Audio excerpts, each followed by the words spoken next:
All right, one of the main ways that people measure absolute pressure is using something called a barometer. So a barometer is usually made of basically a sealed tube that's usually filled with mercury and inverted in a mercury bath.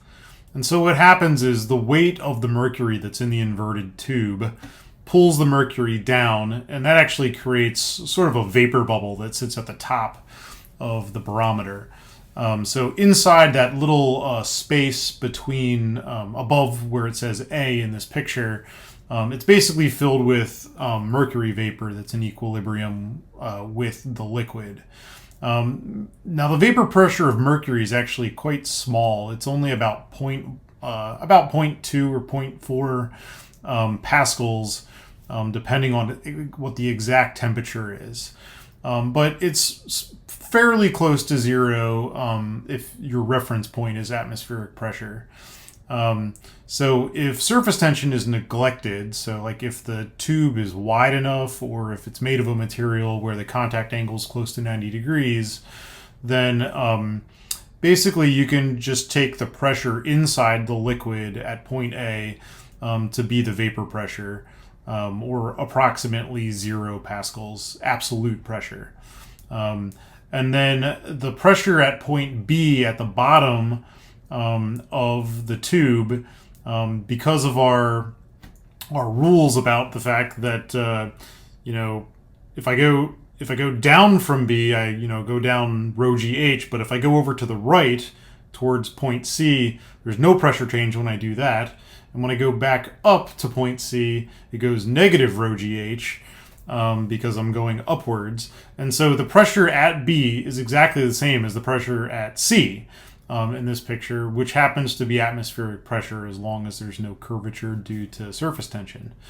And so if I look at the pressure difference between point B and point A, that's exactly equal to rho GH, where rho is the density of the mercury. And that's apparently equal to the pressure difference P atmosphere.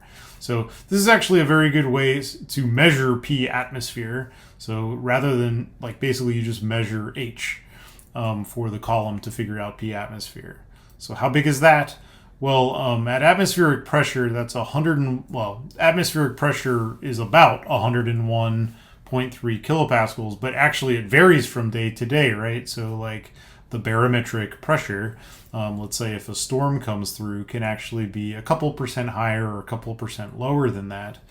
But at 101.3 kilopascals, you can work out that the height of the column is P divided by rho G.